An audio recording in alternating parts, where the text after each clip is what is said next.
Web Crypto, toute l'actu crypto au même endroit. Du côté des whales, la pression à la vente sur le Bitcoin provenant des whales diminue. Les whales ont acheté ou envoyé d'importantes quantités de Bitcoin sur Binance dernièrement, et ça, bien sûr, ça n'a pas aidé le prix à rester à la hausse, ça a fait rechuter le cours.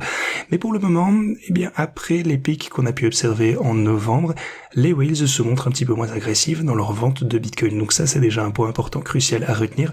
Par ailleurs, la demande institutionnelle de Bitcoin reste forte. Les wallets de conservation américaines contiennent généralement entre 100 et 1000 bitcoins chacun, hors plateforme d'échange et mineur. Et ça donne une indication approximative de la demande institutionnelle. Intéressant. Aujourd'hui, il y a plus de 10 millions de bitcoins qui sont désormais détenus en self-custody. Cela signifie qu'une part massive de l'offre est stockée hors des plateformes centralisées, réduisant la pression vendeuse. Vous savez, vous connaissez la mécanique. Normalement, quand des bitcoins sont sur des wallets self-custody, c'est parce qu'ils veulent être gardés. Quand en général ils sont transférés vers des plateformes d'échange, c'est parce qu'en général ils veulent être vendus. Donc là pour l'instant, s'ils sont toujours en self-custody, ça veut dire quand même qu'ils sont censés être gardés. Et donc là, 10 millions, c'est un tout petit peu moins de la moitié de l'offre totale en circulation, donc de l'offre totale de Bitcoin. Rappelez-vous, c'est 21 millions de tokens. Alors, regardez, on va parler maintenant de stratégie. C'est assez énorme ce que vient de faire Michael Saylor. Il vient d'annoncer l'achat de 2,1 milliards de dollars en Bitcoin. Donc 22 305 Bitcoin. Stratégie a dépassé les 700 000 Bitcoin, la barre des 700K Bitcoin. C'est assez incroyable, 709 000 Bitcoin. Ils ont désormais plus de 3,3% des 21 millions de Bitcoin qui existeront tout simplement actuellement. On est en dessous de 21 millions. Ils ont gagné déjà dans les 10 milliards de dollars avec leur acquisition. Ils ont fait ça grâce à leurs divers produits financiers qui leur permettent de lever de l'argent. Ils vendent leurs propres actions. Ils ont aussi beaucoup de produits qui génèrent du rendement associé au BTC aussi. Bref, c'est énorme cet achat qui vient d'être annoncé. C'est le plus gros achat depuis très longtemps, depuis plus d'1 an. Voilà. Et Michael Saylor, au final, il revient dans la course à l'achat massif de BTC. Il a construit sa réserve pour payer les dividendes. D'après l'article, nous avons Ethereum qui a atteint un nouveau record historique avec 2,88 millions de transactions journalières en début de semaine de janvier 2026, ce qui représente une hausse de plus de 70% par rapport au record de 2021. Ce pic d'activité suit le hard fork Fushaka déployé en décembre, qui a augmenté la limite de gaz des blocs et a optimisé la gestion des blobs, rendant ainsi le réseau plus scalable. Les frais de gaz moyens se situent maintenant à moins de 1 centime de dollar. Je ne sais pas si vous vous rendez compte de la différence c'est ouf. En 2021, les frais de transaction, c'était en dizaines et de temps en temps, c'était même en centaines de dollars qu'on devait payer. Encore une fois, c'était notre moment, c'était de l'euphorie, bref. Mais ouais, on est maintenant sur des frais de transaction qui sont situés à moins de 1 centime de dollar. Et un swap classique coûte environ 5 centimes de dollars sur le réseau ERC20. On va suivre ça. Il y a eu un pic d'activité ces derniers jours sur Ethereum, pic historique, hein. Mais potentiellement, c'est des escrocs qui profitent des faibles taux. Vous savez ce qu'ils font? Ils envoient sur toutes les adresses qu'ils ont sur Ethereum, des clés Ledger, des choses comme ça, des micro-montants, des centimes d'USDT. Comme ça, c'est dans votre historique. Et des fois, vous faites pas gaffe. Vous regardez votre vous voyez ce que je veux dire, dernière adresse sur lesquelles vous avez reçu. Vous croyez que vous envoyez des fonds sur Binance. En fait, vous envoyez sur des adresses d'escrocs. C'est peut-être ça qui a provoqué le pic de transactions. Je ne sais pas si vous avez vu passer cette information-là. Elle date d'il y a quelques jours. Et pour ceux qui ne le savent pas, Vitalik, il y a plusieurs années, lorsqu'il a conceptualisé Ethereum et il l'a conçu, il a présenté un trilemme qu'on appelle le trilemme des blockchains, qui est une des références dans le milieu de la crypto à connaître et à comprendre, qui dit qu'en fait, on ne peut pas avoir une blockchain qui est décentralisée, sécurisée et scalable. C'est-à-dire qu'on est obligé de choisir entre ces 3 piliers, au moins 2 des 3 piliers, au max 2 des 3 piliers. Toutes les blockchains, je prends l'exemple de Solana, qui se disait ultra scalable, c'est des blockchains qui sont ultra centralisées. La sécurité, on peut en parler, ça c'est autre chose. On prend la BNB Chain, c'est pareil, ultra centralisé, scalable, et la sécurité, on peut en reparler. Ethereum a dit, ok, nous, la sécurité, c'est important. La décentralisation, c'est important. Eux, c'était la scalabilité. Et on l'a vu. On va parler maintenant de Wall Street et de Fidelity. Fidelity qui a fait une analyse sur le sujet qui dit en fait que la prochaine phase du cycle crypto, ça sera vraiment l'intégration avec Wall Street. Ils disent qu'on va avoir de plus en plus de choses avec Wall Street. Ils ont sorti un nouveau rapport. Je prendrai peut-être le temps de faire une vidéo dédiée sur ce nouveau rapport. Mais vraiment, Wall Street, pour eux, c'est quelque chose qui va venir tirer le marché. Et je pense, regardez la coïncidence, le jour où ils ont fait cette publication, on a le New York Stock Exchange qui a révélé une plateforme de trading, qui était en train de travailler sur une plateforme de trading pour les actions tokenisées, pour les ETF. Et c'est quelque chose qui va tourner 24 heures sur 24, 7 jours sur 7. Donc, contrairement au marché traditionnel, la bourse à New York et aux États-Unis qui ferment le week-end et qui ferment le soir, là, ça serait ouvert continuellement. Donc, ils veulent prendre en fait les avantages de la blockchain pour rendre leur système meilleur et venir concurrencer aussi tout ce qui est en train de se faire avec les RWA sur la blockchain. Alors, ils ont dit qu'ils vont utiliser la technologie de la blockchain. On ne sait pas quelles blockchains vont être utilisées, quelle technologie. C'est très flou pour le moment. Juste, ils travaillent sur le sujet et il leur faut les autorisations aussi de la SEC, j'imagine, pour lancer ce type de choses. Mais voilà, ils sont en train de travailler sur ça et je ne sais pas si vous vous rendez compte. Maintenant, on va faire un petit tour du côté des Bermudes qui ambitionnent de bâtir une économie nationale entièrement on-chain. Le projet est soutenu par Coinbase et Circle. Donc stablecoin, registres publics et paiements gouvernementaux seraient intégrés sur la blockchain. Donc ce type d'expérimentation grandeur nature positionne les Bermudes comme laboratoire géopolitique du Web3 et pourrait servir de modèle exportable à d'autres États. Musk qui a un petit peu pour but de faire fermer la bouche à Ryanair et racheter Ryanair et mettre à la tête de Ryanair quelqu'un qui s'appelle Ryan. Alors vous savez très bien que Musk, quand il ouvre sa bouche en général, c'est pas pour n'importe quoi. Il a fait ça avec Twitter, il a racheté Twitter, il a Renamix. Alors je pense que Ryanair, en réalité, si vraiment il a envie de le faire, il va le faire. En sachant que Ryanair, je crois que c'est 30 milliards de dollars à l'achat, approximatif, et lui, il a 780 ou même 800 milliards. Bref, s'il veut le faire, il le fera. Ok. Sur Polymarket, tu sais, tu peux parier maintenant sur les prix sur 15 minutes. Je crois c'est sur 15 minutes, sur 5 minutes, sur la fin des prix. Gambling. Bah, c'est du gambling, mais c'est surtout que les mecs dans le week-end, ils montraient que le mec, il avait manipulé les prix en fait. Le cours. Ah ouais. Et c'était pour dire le procédé, c'est en gros sur ces marchés, tu as plein de bots qui market make la chose, mais sauf qu'ils market make n'importe comment. Et c'était sur Ripple, où le mec, c'était sur une histoire de quelques centimes juste avant la fin. Le mec, il s'est mis à acheter des up le prix, donc au-dessus du prix plancher. Il a acheté tous les bids, les bots de market making, ils vendaient la chose. Et sauf qu'après, juste à l'instant T, il a acheté 1 million de dollars sur Binance du prix. Ça a fait pump le prix au-dessus.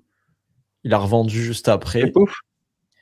Et en gros, sur le move, il a 15 fait, minutes. il a perdu 6K.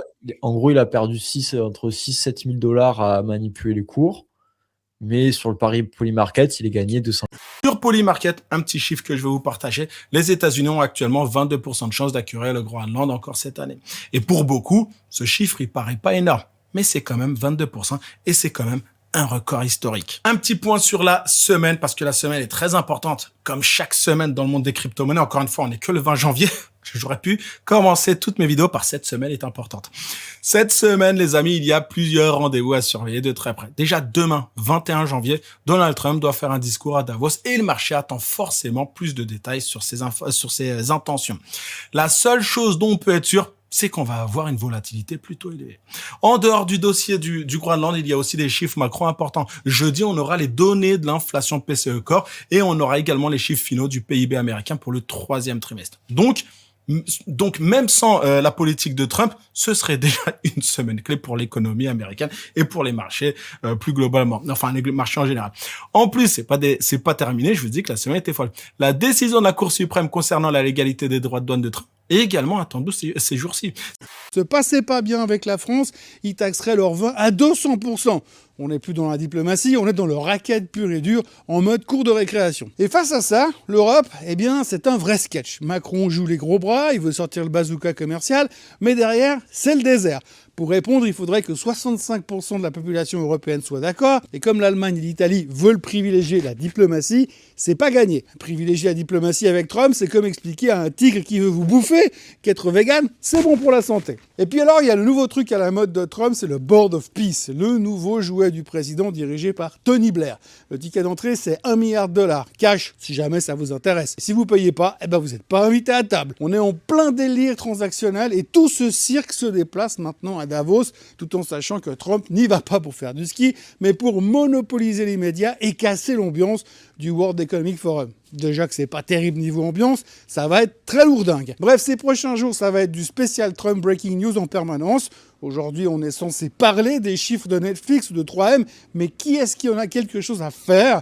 Personne, on est tous suspendus aux lèvres du président. Même le Wall Street Journal vient d'entamer un live coverage du déplacement du président. Le marché est devenu une chambre d'écho pour les délires sur le Groenland et son conseil de la paix. On ne traite plus des entreprises, on traite des adjectifs sur Truth Social et des hashtags.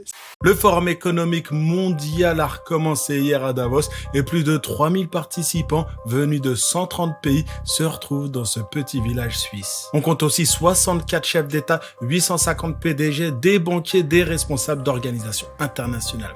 Officiellement, ils viennent réfléchir à l'avenir du monde. Officieusement, beaucoup y voient un centre de décision fermé où se dessinent des stratégies qui s'opposent ensuite au peuple. Mais cette année, un détail change tout. Klaus Schwab, fondateur historique du Forum, n'est plus là. Pour la première fois depuis plus de 50 ans, l'homme qui a bâti cette institution, celui qui a popularisé l'idée du Grand Reset, est absent. Mais même sans Schwab, la machine continue. Et ce qui se prépare en 2026 mérite qu'on regarde de près. Premièrement, ce qu'on a devant nous, c'est Donald Trump. En fait, je pense que c'est un troll un peu parce qu'on a plusieurs présidents ici. Donc, c'est une fausse photo. Il faut comprendre ici, ce n'est pas un événement qui s'est réellement passé. Mais Donald Trump a publié cette photo où on voit le Groenland, le Canada et les États-Unis avec un drapeau américain ici. Mais si on regarde, on a Meloni qui est la présidente, la première ministre de l'Italie. Je crois qu'on a ici Lagarde qui est justement la Banque centrale d'Europe et ainsi de suite. Okay? Donc, c'est vraiment un troll de la part de Donald Trump comme on les connaît. Mais là, il y a des tensions. Okay?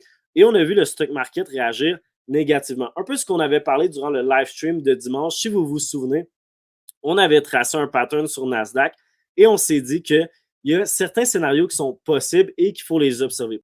En fait, moi, ce qui me fait un peu peur, c'est que oui, je pense qu'il a moyen d'aller jusqu'au bout. Mais en fait, l'humiliation pour les Européens, et je pense que c'est ça qui fait peur au marché, c'est la théorie qui leur fait un peu peur, c'est que Trump sent bien qu'il n'y a aucune résistance en face de lui, donc il a intérêt lui plutôt à pousser. Mais d'autre côté, c'est tellement une humiliation gigantesque pour les Européens que j'ai du mal à croire qu'ils puissent se faire marcher dessus à ce point-là. Alors, je suis peut-être naïf, mais là, l'humiliation paraît comme étant tellement grosse, mais ça, c'est vraiment un truc presque psychologique, il n'y a pas beaucoup de rationalité là-dedans, c'est ça qui est dur à analyser, c'est que du point de vue des Américains, c'est pas très rationnel, et les Européens sont d'une lâcheté globalement, qui est tout de même assez peu rationnelle aussi. Donc dans les deux cas, la position n'est pas très rationnelle. Donc c'est dur de prévoir ce qui va se passer quand les gens sont pas très, sont un peu quand même spéciaux. Macron, évidemment, est aujourd'hui à la tête du front anti-Poutine. Le voilà qui veut se mettre maintenant à la tête du front anti-Trump. Il voulait, semble-t-il, venir prendre conseil auprès du pape qui n'aurait pas validé une rencontre donc entre le souverain pontife et le chef d'État français. Donc ça fait quand même beaucoup pour la France d'avoir comme ennemis les deux. Alors de notre côté, on a l'or et l'argent, plus globalement les métaux qui explosent. On pensait il y a quelque temps à ce que l'on appelle une bulle, la possibilité d'une bulle autour de ça, mais quand on additionne un peu tous les effets de contexte, eh bien on sait que l'or reste la valeur refuge par excellence. Quand l'or monte, c'est signe de tension géopolitique et économique, exactement ce qu'on traverse actuellement. Les banques, les États, les détenteurs du bon du trésor, particulièrement du bon trésor américain, vendent leurs avoirs pour les convertir dans l'or. Ce qui, de l'autre côté, fait aussi baisser le dollar et donc ajoute un peu plus d'incertitude sur la santé économique américaine. D'ailleurs, on peut dire que le Danemark, actuel propriétaire du Groenland et donc en réponse aux menaces de Trump, on peut dire que le Danemark a profité un petit peu de la situation. Il veut se séparer de la totalité de ses bons du Trésor. Et pourquoi est-ce que ça devrait nous intéresser? Eh bien parce que Ray Dalio est l'un des analystes les plus respectés du secteur et ses prédictions sur l'actualité et le passé se sont assez souvent révélées justes. Donc, de quoi s'agit-il exactement? De quoi parle-t-on ici? Eh bien, en résumé, il a cette théorie que un empire dure généralement 250 années à peu près, et puis lorsqu'un nouvel empire émerge, les structures de l'ancien, son système financier, etc., en fait, vraiment, tout ce qui fait qu'il fonctionne, eh bien, s'effondre. Donc, dans le cas des États-Unis, l'empire américain existe depuis 250 ans pour le coup, il en est actuellement à sa 250e année, donc il s'agirait en fait du moment de l'effondrement de cet empire selon, eh bien, les valeurs de Ray Dalio. Donc, ça entraînerait l'effondrement de la monnaie, en l'occurrence le dollar américain. L'effondrement du dollar et d'autres monnaies fiduciaires à travers le monde donnerait donc naissance à un nouvel ordre financier et on verra pour le coup quelle sera la nature de cet nouvel ordre financier. Le dollar qui est correctif, on le voit concrètement, toujours dans un mouvement baissier. Grosse réaction de la part des vendeurs aujourd'hui sur le dollar après être revenu dans la zone ici d'OBV, donc c'est-à-dire une zone d'order block. Il y avait ici tout simplement une zone stratégique à pouvoir aller chercher, chose qu'on a fait, et dès qu'on a eu un retour dans cette zone, la réaction est immédiatement baissière. Ça montre un signal concret que les vendeurs sont en train de reprendre la main, mais surtout qu'on poursuit le mouvement baissier. On risque sans doute d'aller chercher un nouveau plus bas. En tout cas ici, sur le dollar, pareil, si on le voit sur le ratio long short, on a eu un beau rebond qui a permis aux vendeurs de récupérer de la force, donc on pourrait facilement poursuivre le mouvement baissier. Donc vous le savez maintenant, quand le dollar chute, il y a de fortes probabilités qu'il y ait des liquidités qui rentrent sur les valeurs refuges, notamment le gold, on est en train de le voir en ce moment même. Quelque chose d'intéressant, on en vient à cette idée d'un run parabolique, pourquoi pas au cours de cette année 2026. D'où vient cette théorie? Ça vient de la structure actuelle de Bitcoin. Je vais vous mettre ça plus grand là, comme ça. La structure actuelle que vous voyez ici à droite, donc entre 2021 et 2025, qui ressemble fortement à la structure de l'or entre 73 et 1980. Le run ayant eu lieu en 1980 justement, et donc là ce serait pour l'année 2026 si la structure se poursuit. Je ne sais pas ce que vous en pensez. C'est intéressant. Quand on regarde la structure, effectivement, il y a quelque chose de similaire. C'est une structure sur plusieurs années, donc ça a quand même une certaine valeur. Après, comme toujours, finalement, ça dépend tellement déjà de la macro. Si on a un crack sur les marchés financiers tradis, je vois pas comment ça pourrait tenir du côté du BTC. C'est une théorie séduisante. Pour l'instant, elle fait clairement pas l'unanimité. Suffit de regarder un petit peu dans les commentaires. Concrètement, que pour l'instant, les vendeurs ont encore la force dans le momentum, la force dans le mouvement est toujours du côté des vendeurs et que les acheteurs n'arrivent pas pour l'instant à récupérer les zones stratégiques. Donc, court terme, comme je l'avais dit dans l'émission précédente, pour moi, on va aller s'attaquer à des liquidités ici et au stop précédent. On était dans une consolidation, donc à un moment, il faut venir chercher les liquidités pour potentiellement permettre de poser un bottom et aller enfin s'attaquer à cette zone des 0,382 de Fibonacci. Donc la zone fatidique qu'on ne va pas devoir quitter, elle est très simple, on va se la faire ici, c'est tout simplement d'un point de vue Fibonacci. On est actuellement en direct sur les 0,382 de Fibonacci. Donc si en daily aujourd'hui, la clôture venait à se trouver au-dessus des 91 325 $, on pourrait voir un simple retest du double bottom pour finalement nous relancer. On aura donc chassé des longues, accumulé des shorts également et créé un effet de panique sur le marché crypto, en tout cas en ce début d'année. Donc ça pourrait être la première chose. Ce serait un très bon signe. Ça montrerait concrètement que les acheteurs défendent cette zone, mais surtout qu'ils sont présents et qu'ils dominent le momentum. Parce que quand on tient cette zone, qu'on appelle également la première zone d'arrêt, ça nous montre concrètement que les acheteurs dominent le mouvement et donc qu'on peut repartir plus haut. Beaucoup de gens pensent que les NFT ne servent à rien. On va pas se mentir, ils ont raison pour les 3/4 des NFT. Sauf que ce qu'ils oublient, c'est que les projets crypto adorent récompenser leur commu grâce à leurs NFT. Et rappelez-vous, c'était il y a 1 an, jour pour jour, les holders, ceux qui avaient des NFT Pudgy Penguins, une très grosse IP, une très grosse propriété intellectuelle côté crypto, et pour chaque NFT, les gens ont reçu pour 100 000 $ de token Pengu, le même coin Pengu. Et donc beaucoup bien sûr ont vendu. Et ça a été incroyable. Et évidemment que ce n'est pas le seul projet à faire ça. Et donc aujourd'hui je vous partage 6 projets qui vont airdropper leur holder avec un petit bonus à la fin. Donc restez bien jusqu'au bout. Alors, ce zap t'a plu? Fais-le moi savoir en commentaire.